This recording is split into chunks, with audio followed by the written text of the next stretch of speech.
Preface. Illustration. Walt Whitman has somewhere a fine and just distinction between degree loving by allowance plus or minus and degree loving with personal love. Plus or minus. This distinction applies to books as well as to men and women, and in the case of the not very numerous authors who are the objects of the personal affection, it brings a curious consequence with it. There is much more difference as to their best work than in the case of those others who are loved degree by allowance plus or minus by convention, and because it is felt to be the right and proper thing to love them. And in the sect fairly large and yet unusually choice of Austinians or Janites, there would probably be found partisans of the claim to primacy of almost every one of the novels. To some the delightful freshness and humor of Northanger Abbey, its completeness, finish, and entrain, obscure the undoubted critical facts that its scale is small, and its scheme, after all, that of burlesque or parody, a kind in which the first rank is reached with difficulty, persuasion, relatively faint in tone, and not enthralling in interest, has devotees who exalt above all the others its exquisite delicacy and keeping. The catastrophe of Mansfield Park is admittedly theatrical, the hero and heroine are insipid, and the author has almost wickedly destroyed all romantic interest by expressly admitting that Edmund only took Fanny because Mary shocked him, and that Fanny might very likely have taken Crawford if he had been a little more assiduous. Yet the matchless rehearsal scenes and the characters of Mrs. Norris and others have secured, I believe, a considerable party for it. Sense and Sensibility has perhaps the fewest out-and-out admirers, but it does not want them. I suppose, however, that the majority of at least competent votes would, all things considered, be divided between Emma and the present book, and perhaps the vulgar verdict, if indeed a fondness for Miss Austen be not of itself a patent of exemption from any possible charge of vulgarity, would go for Emma. It is the larger, the more varied, the more popular. The author had by the time of its composition seen rather more of the world, and had improved her general, though not her most peculiar and characteristic dialogue. Such figures as Miss Bates, as the Eltons, cannot but unite the suffrages of everybody. On the other hand, I, for my part, declare for Pride and Prejudice unhesitatingly. It seems to me the most perfect, the most characteristic, the most eminently quintessential of its author's works, and for this contention in such narrow space as is permitted to me, I propose here to show cause. In the first place, the book, it may be barely necessary to remind the reader, was in its first shape written very early, somewhere about 1796, when Miss Austen was barely 21, though it was revised and finished at Chawton some 15 years later, and was not published till 1813, only 4 years before her death. I do not know whether, in this combination of the fresh and vigorous projection of youth, and the critical revision of middle life, there may be traced the distinct superiority in point of construction, which, as it seems to me, it possesses over all the others. The plot, though not elaborate, is almost regular enough for Fielding. Hardly a character, hardly an incident could be retrenched without loss to the story. The elopement of Lydia and Wickham is not, like that of Crawford and Mrs. Rushworth, coup de théâtre, it connects itself in the strictest way with the course of the story earlier, and brings about the denouement with complete propriety. All the minor passages, the loves of Jane and Bingley, the advent of Mr. Collins, the visit to Hunsford, the Derbyshire tour fit in after the same unostentatious, but masterly fashion. There is no attempt at the hide-and-seek, in-and-out business, which in the transactions between Frank Churchill and Jane Fairfax contributes no doubt a good deal to the intrigue of Emma, but contributes it in a fashion which I do not think the best feature of that otherwise admirable book. Although Miss Austen always liked something of the misunderstanding kind, which afforded her opportunities for the display of the peculiar and incomparable talent to be noticed presently, she has been satisfied here with the perfectly natural occasions provided by the false account of Darcy's conduct given by Wickham, and by the awkwardness, arising with equal naturalness, from the gradual transformation of Elizabeth's own feelings from positive aversion to actual love. I do not know whether the all-grasping hand of the playwright has ever been laid upon Pride and Prejudice, and I dare say that, if it were, the situations would prove not startling or garish enough for the footlights, the character scheme too subtle and delicate for pit and gallery. But if the attempt were made, it would certainly not be hampered by any of those loosenesses of construction, which, sometimes disguised by the conveniences of which the novelist can avail himself, appear at once on the stage. I think, however, though the thought will doubtless seem heretical to more than one school of critics, that construction is not the highest merit, the choicest gift, of the novelist. It sets off his other gifts and graces most advantageously to the critical eye, and the want of it will sometimes mar those graces appreciably, though not quite consciously to eyes by no means ultra-critical.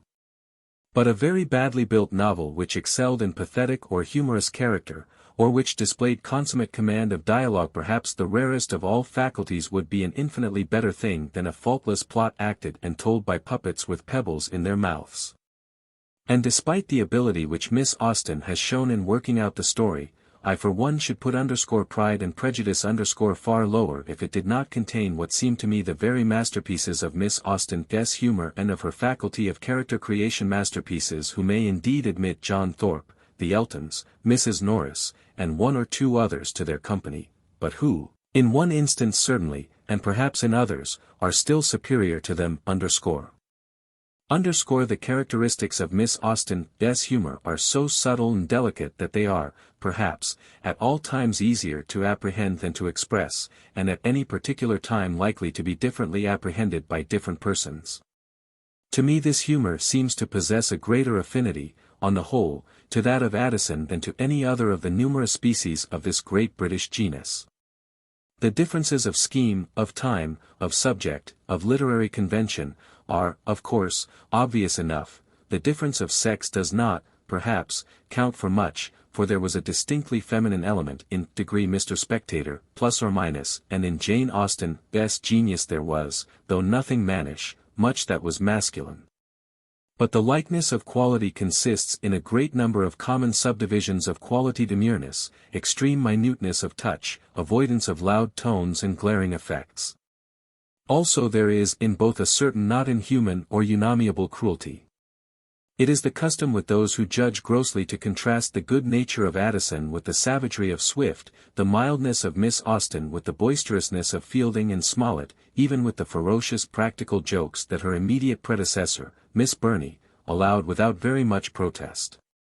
Yet, both in Mr. Addison and in Miss Austen there is, though a restrained and well-mannered, an insatiable and ruthless delight in roasting and cutting up a fool. A man in the early 18th century, of course, could push this taste further than a lady in the early 19th, and no doubt Miss Austen's principles, as well as her heart, would have shrunk from such things as the letter from the unfortunate husband in the Spectator, who describes, with all the gusto and all the innocence in the world, how his wife and his friend induce him to play at blind man buff.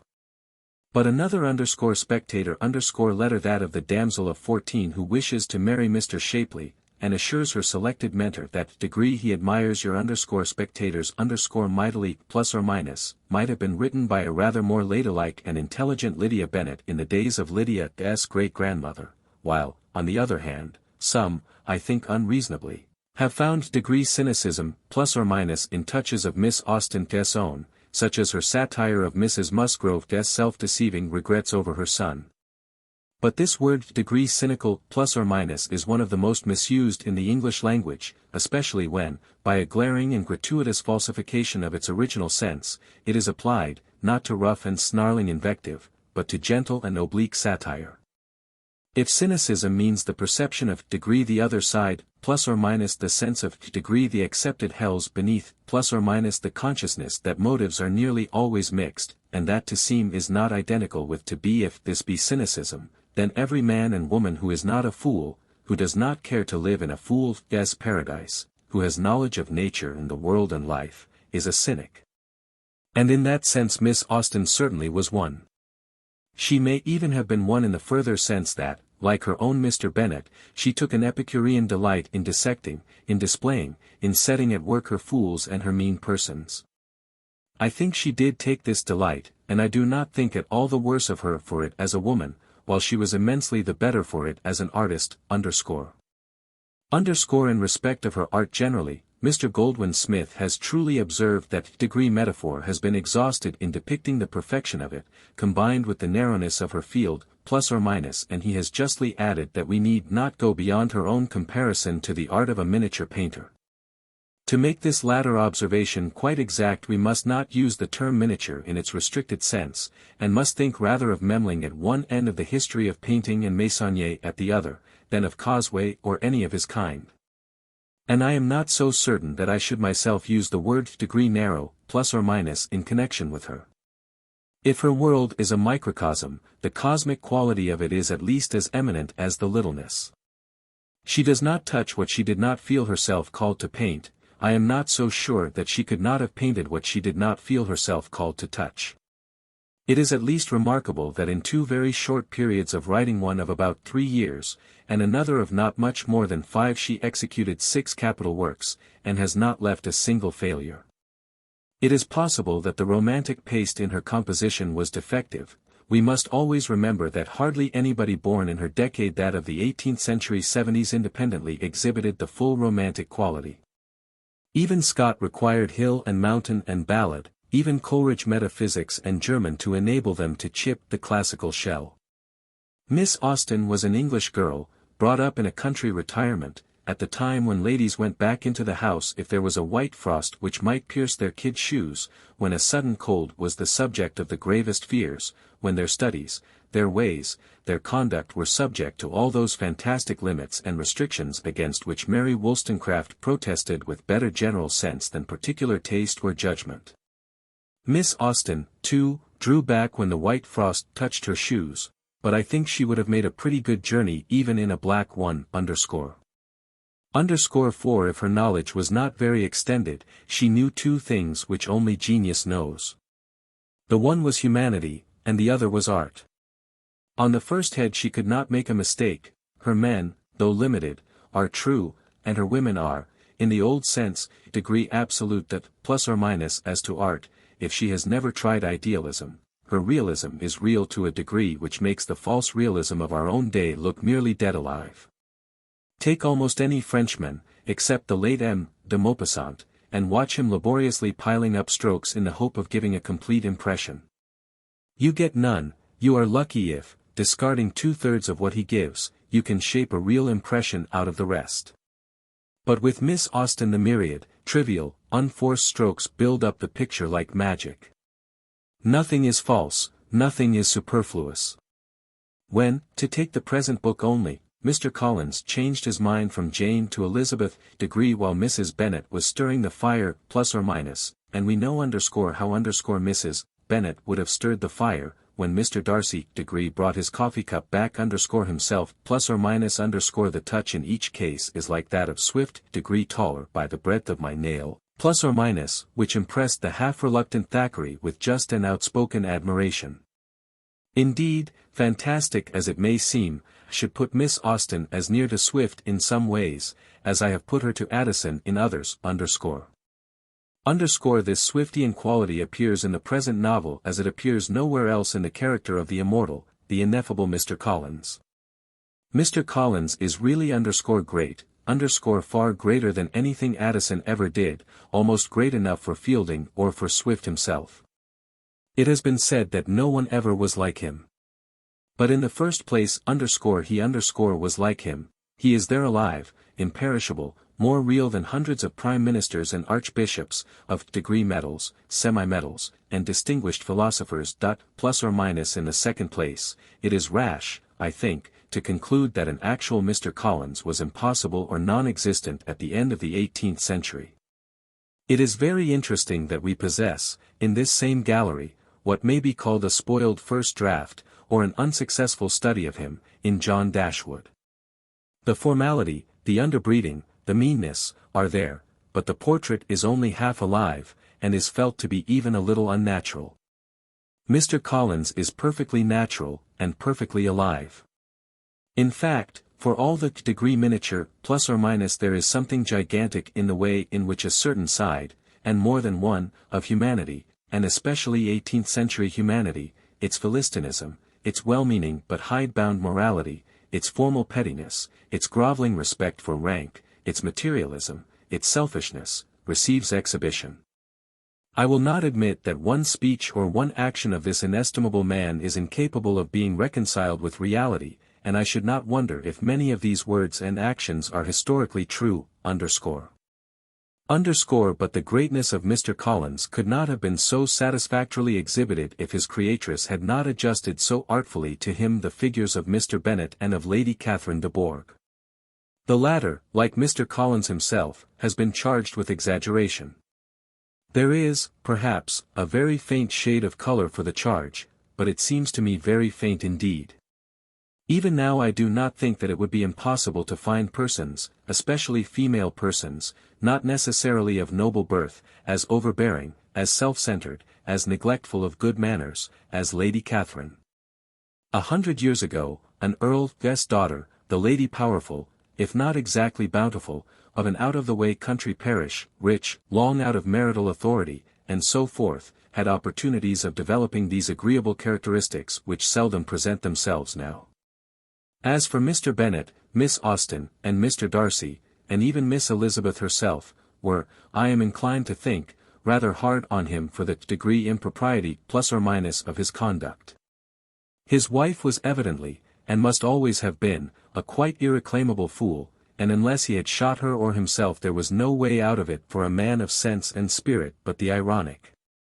From no other point of view is he open to any reproach, except for an excusable and not unnatural helplessness at the crisis of the elopement, and his utterances are the most acutely delightful in the consciously humorous kind, in the kind that we laugh with, not at that even Miss Austen has put into the mouth of any of her characters. It is difficult to know whether he is most agreeable when talking to his wife, or when putting Mr. Collins through his paces, but the general sense of the world has probably been right in preferring to the first rank his consolation to the former when she maunders over the entail. Degree, my dear, do not give way to such gloomy thoughts. Let us hope for better things. Let us flatter ourselves that _I_ may be the survivor, plus or minus, and his inquiry to his colossal cousin as to the compliments which Mr. Collins has just related as made by himself to Lady Catherine. May I ask whether these pleasing attentions proceed from the impulse of the moment, or are the result of previous study? Plus or minus, these are the things which give Miss Austen's readers the pleasant shocks, the delightful thrills, which are felt by the readers of Swift, of Fielding, and we may here add, of Thackeray, as they are felt by the readers of no other English author of fiction outside of these four. The goodness of the minor characters in Pride and Prejudice has been already alluded to, and it makes a detailed dwelling on their beauties difficult in any space, and impossible in this. Mrs. Bennet we have glanced at, and it is not easy to say whether she is more exquisitely amusing or more horribly true. Much the same may be said of Kitty and Lydia, but it is not every author, even of genius, who would have differentiated with such unerring skill the effects of folly and vulgarity of intellect and disposition working upon the common weaknesses of woman at such different ages. With Mary, Miss Austen has taken rather less pains, though she has been even more unkind to her, not merely in the text, but, as we learn from those interesting traditional appendices which Mr. Austen Leigh has given us, in dooming her privately to marry one of Mr. Phillips's clerks, plus or minus the habits of first copying and then retailing moral sentiments, of playing and singing too long in public, are, no doubt, grievous and criminal, but perhaps poor Mary was rather the scapegoat of the sins of blue stockings in that Fordyce-belectured generation. It is at any rate difficult not to extend to her a share of the respect and affection and respect of a peculiar kind, doubtless, with which one regards Mr. Collins, when she draws the moral of Lydia's fall. I sometimes wish that the exigencies of the story had permitted Miss Austen to unite these personages, and thus at once achieve a notable mating and soothe poor Mrs. Bennet's anguish over the entail. The Bingleys and the Gardiners and the Lucases, Miss Darcy and Miss de Bourgh, Jane, Wickham, and the rest, must pass without special comment, further than the remark that Charlotte Lucas, her egregious papa, though delightful, is just a little on the thither side of the line between comedy and farce, is a wonderfully clever study in drab of one kind, and that Wickham, though something of Miss Austen, hesitation of touch in dealing with young men appears, is a not much less notable sketch in Drab of Another.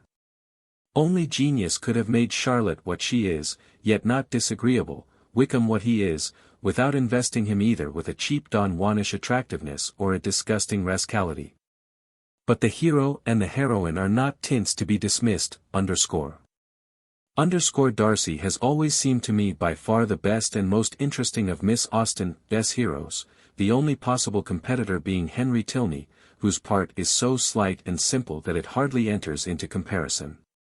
It has sometimes, I believe, been urged that his pride is unnatural at first in its expression and later in its yielding, while his falling in love at all is not extremely probable. Here again I cannot go with the objectors. Darcy's own account of the way in which his pride had been pampered, is perfectly rational and sufficient, and nothing could be, psychologically speaking, causa verior for its sudden restoration to healthy conditions than the shock of Elizabeth's scornful refusal acting on a nature ex hypothesi generis. Nothing in even our author is finer and more delicately touched than the change of his demeanour at the sudden meeting in the grounds of Pemberley.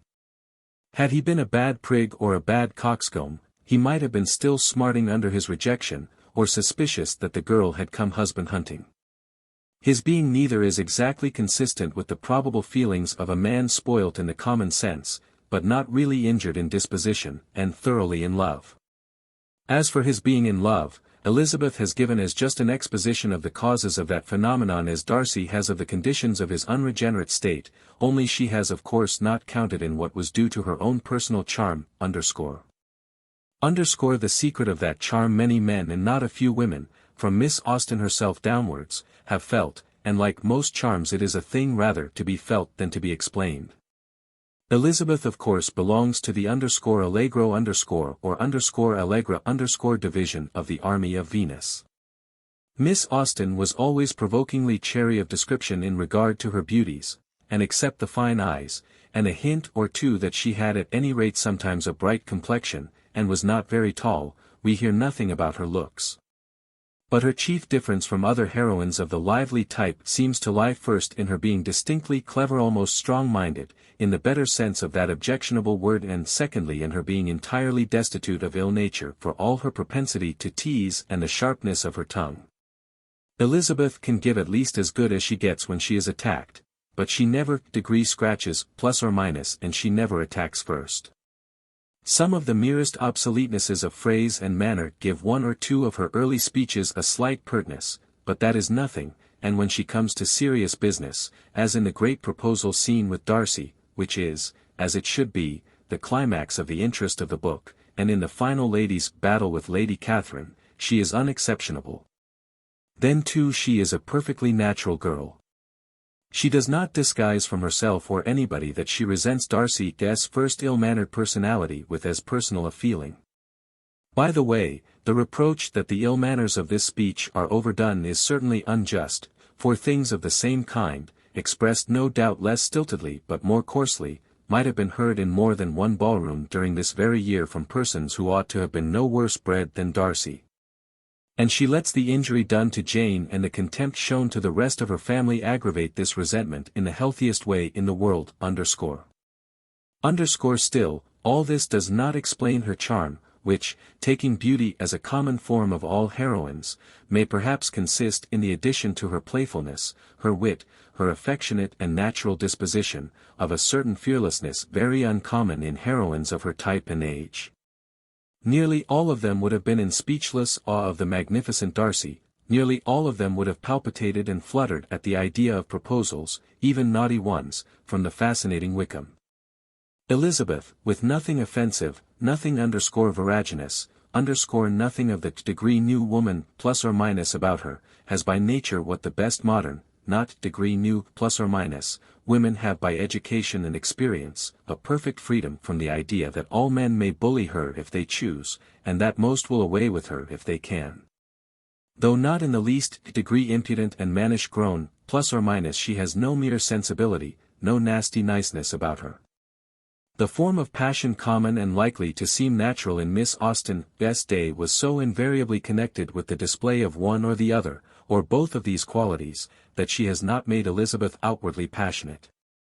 But I, at least, have not the slightest doubt that she would have married Darcy just as willingly without Pemberley as with it, and anybody who can read between lines will not find the lovers' conversations in the final chapters so frigid as they might have looked to the Della Cruscans of their own day, and perhaps do look to the Della Cruscans of this, and, after all, what is the good of seeking for the reason of charm, it is there. There were better sense in the sad mechanic exercise of determining the reason of its absence where it is not.